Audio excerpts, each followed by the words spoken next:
Hey, what's up, guys? Figured I'd make this video because this is a bit different vibe than my other videos. Because I I appear quite happy and happy-go-lucky in my videos and stuff, and I deep down inside I am happy. I have kind of a childlike spirit that just pretty sure it's never gonna leave me, but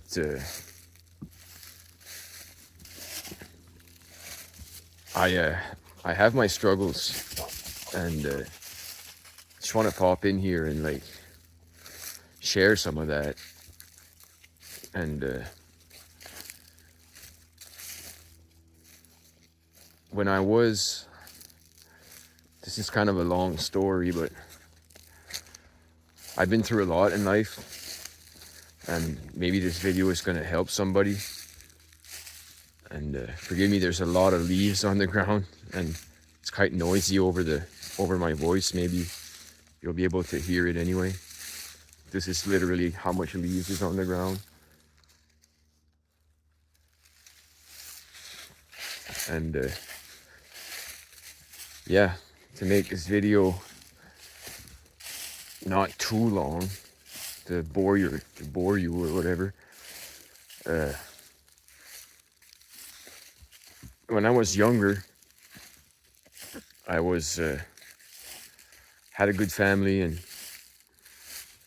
things happened, and had a good upbringing. But without getting into too much details, I eventually got into drugs at a very young age, and alcohol at a very young age, and that started progressing. And I started drinking and smoking marijuana and cigarettes when I was just around, I think, 14 years old. And by 16 years old, I was a chronic pot smoker.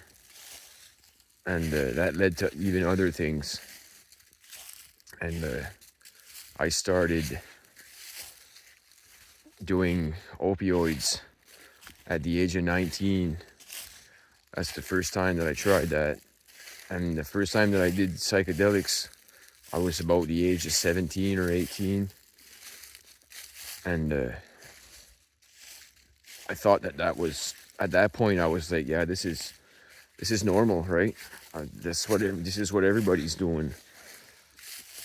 Then as soon as I did the opioids, like at the time, I don't know if I'm allowed to say this, but it was cocaine. I really liked it, and that was like not good. And it led me into a dark path. And I did it regularly, like regularly enough. Like I wasn't doing it all the time at first, but I was like a kind of like a weekend warrior, they called. I would, like, every Friday I would get my fix, and I would party all weekend and go back to work on Monday. And that progressed, and in some seasons of my life, I slowed down a bit, and then I'd pick it up again, and I'd slow down a bit, and I'd pick it up again. And this lasted from the age of 19 until the age of like 33, 34 years old. And I'm 37 now. So if you're watching this and you're still in your 20s, just take this as a warning, I guess, to just be careful. And if you are going down that road, get out of it as soon as you can, because you'll regret it later on in life. And I'm not just saying that it's just a cliche, but it's the truth. And Anyway, long story short, during the pandemic, I started right before the pandemic, and during it, I was spending incredible amounts of time alone, and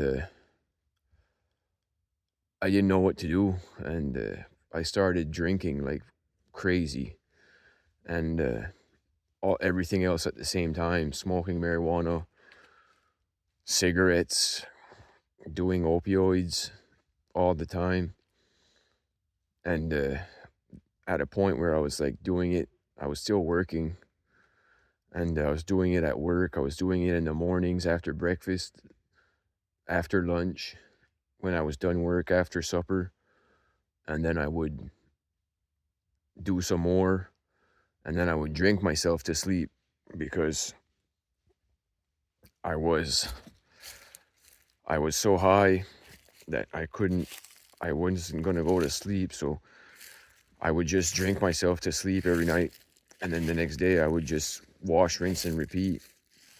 And I became so depressed that I would just, the second that I would stop that routine, I couldn't handle it. I couldn't bear it. So uh, what happened is that I was incredibly addicted, and I started realizing it. And I had some friends who kind of did an intervention with me, and that really helped.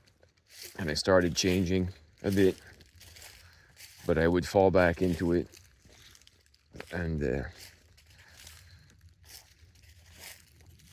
then one night I was at a bar, because literally the only things that were open was the bar, that you could go hang out with people and talk to people. And I was craving community and just to wanting to talk to someone, because I've been living alone for over half a decade, like 6 or 7 years, and I'm never able to keep a relationship. I would ruin all my relationships, and it's a really tough go. So when we were on lockdown, I would spend unhealthy amounts of time by myself with my own thoughts, and I would drown myself in drugs and alcohol on a daily. And one night I was at a bar, the bar near my house actually, and I would walk there and walk back because I knew I was going to drink, so I didn't want to drive. And what happened one night, I drank a whole bunch, and I was also addicted to gambling. So I was literally addicted to almost everything that there is to be addicted to. And I was walking home, and I just drank everything, all my money, and I gambled all my money, and I had nothing. And I was walking home, and I was just so depressed and just so down. And there's a little church on the way, so when I got to the front of that church, I just stepped on the front lawn of that church, and I dropped to my knees. I fell, and I just started crying out, and I was just like, Lord, help me. I have no idea how I'm gonna get out of this mess that I put myself into, and I don't know what I'm gonna do. So I started crying on the front lawn of that church until I stopped, and I got up and I walked home, and I went to work the next week, and I stopped. At that point, I had stopped doing hard drugs, but I was still drinking and smoking a lot. So the weeks went by, and I was like, that's good. I'm not doing hard drugs, so I'm fine with doing the other things. And weeks went by and weeks went by, and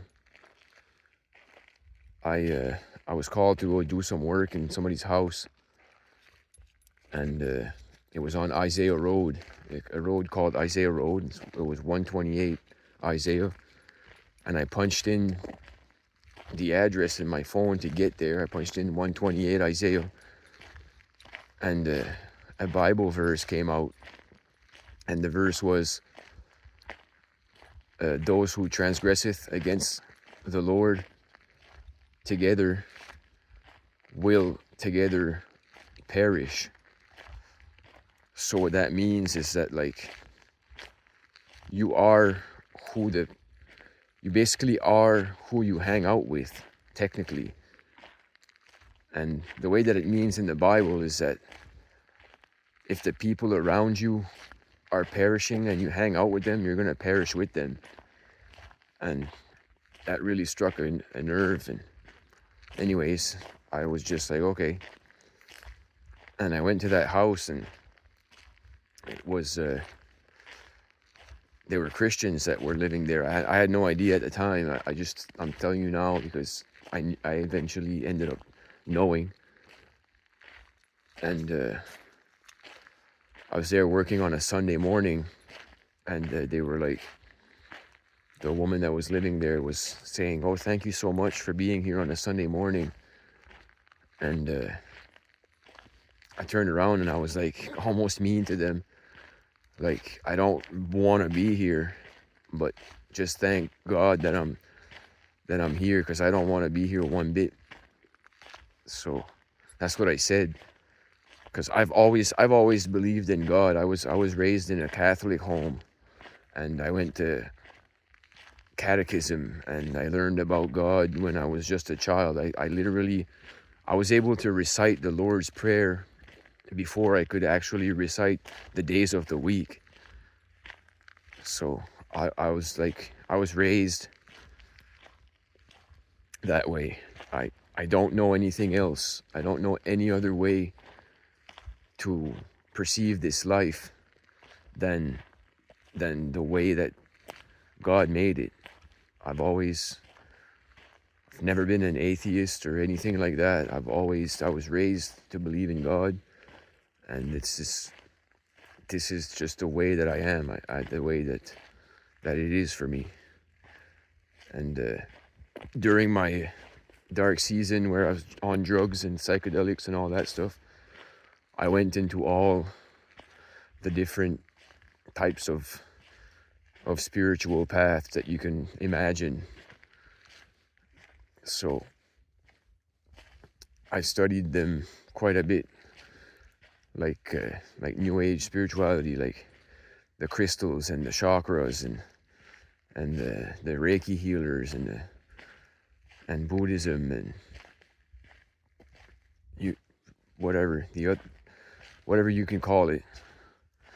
And where I'm going with this is that while I was a functioning drug addict, I was working. I was working for myself. I was a self-employed person doing work. And for a long time, I never paid my taxes because I was spending all my money on drugs and on whatever food, paying my bills.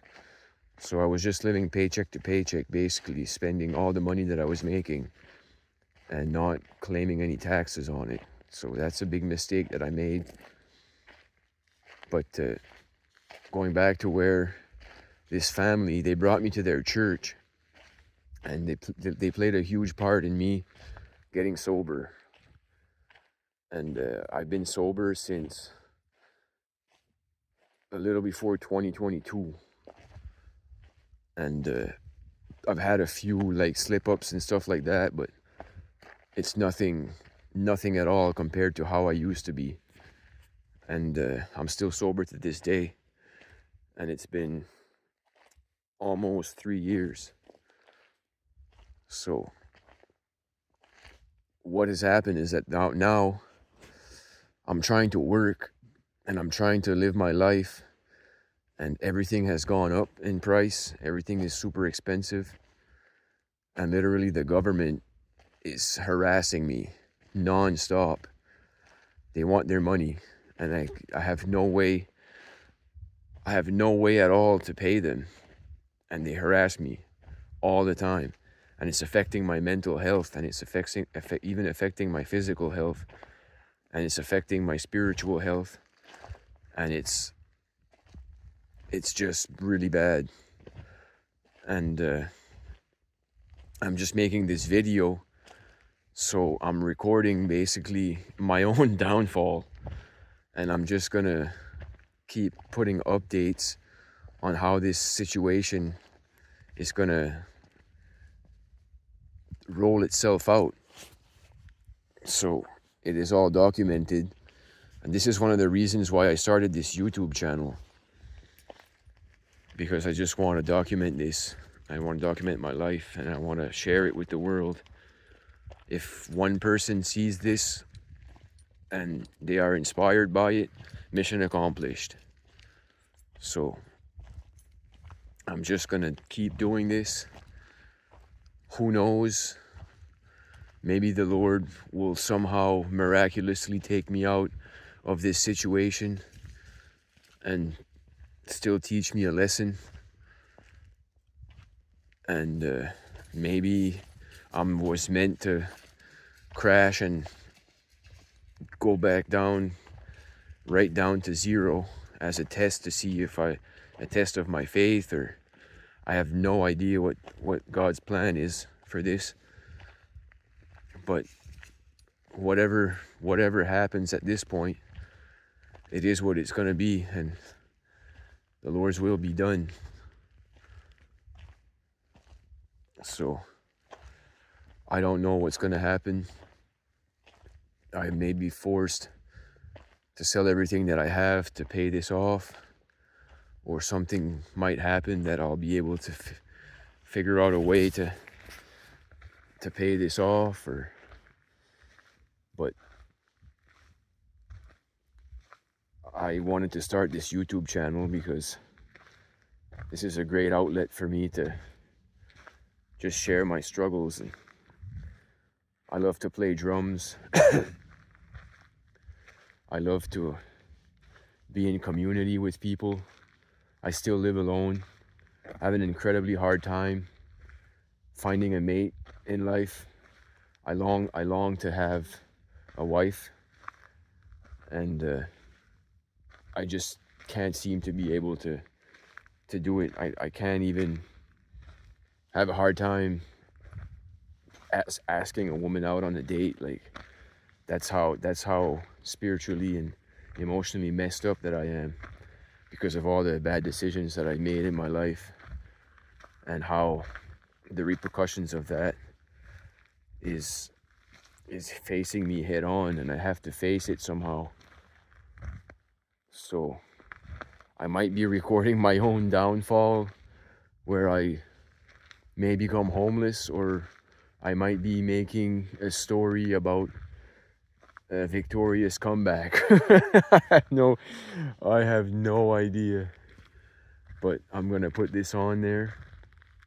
And I also want to share, like, I was diagnosed with an autoimmune disease when I was in my early 20s, called the ankylosing spondylitis, and it's an incredibly painful condition. It's my immune system is trying to, like, fuse my spine or something like that, and I did a lot of research on it, and it's very complex, and not a lot of people have it. But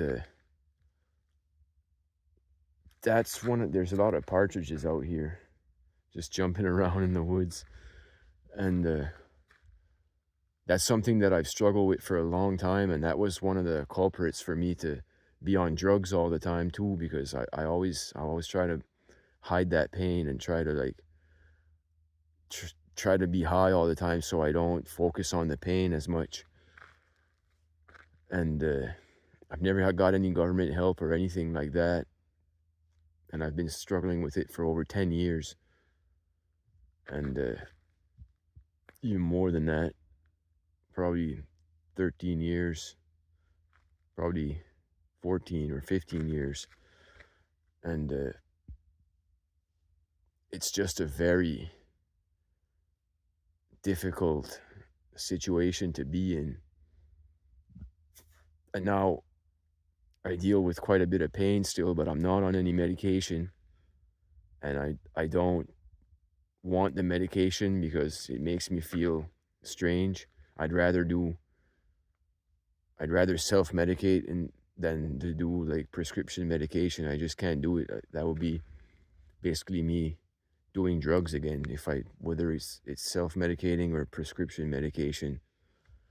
And on top of that, with the federal government being on my back all the time, sending me letters every week, calling me all the time, threatening to take my personal possessions and selling them so they can get their money back, is incredibly stressful. And all I really have that I can do that makes me happy is to play drums, really, and to be in communion with people, especially in the body of Christ. And I'm not trying to make this post a religious post or trying to convert anybody out of it. It's just my personal experience. It's just the way that I've lived. This is my whole life has been this. And I'm a Christian, and I've been one my whole life. Because I remember back when I was 8 years old, when I accepted Christ, I was in my room by myself, and I was thinking about Jesus a lot. And I was like, wow, Jesus is like this kind of like superhero. And I was by myself, and I was like, Jesus, I want to be like you. I want to be just like you. And I'm pretty sure, I'm not pretty sure, I'm convinced that the Holy Spirit entered into my body back then, and he's been with me my whole life, because I could have died like 18 times over. I've been in accidents, I've done crazy stuff, but yeah, I want to document this, and I also want to make a video, kind of like that would be, I would be sharing my experience specifically with living with ankylosing spondylitis and the struggles that there is. And I want to try to document me trying different things to see if it makes it better. Like, what can I do? Because my diet is absolute garbage, because I'm struggling to try to work, and I'm always tired, and I'm always in pain, and it's really hard to like find energy to do stuff. So it feels like life for me feels like a constant suffering.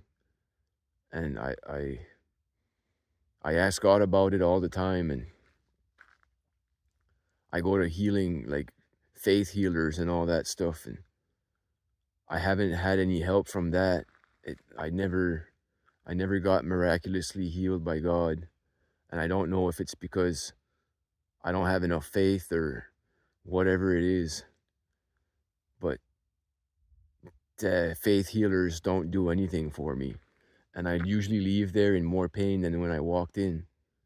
And that's why I can't do that type of style of ministry anymore. I can't go to these services where it's all about healing and faith healing and miracles, signs and wonders. I just can't do it. It's not for me. So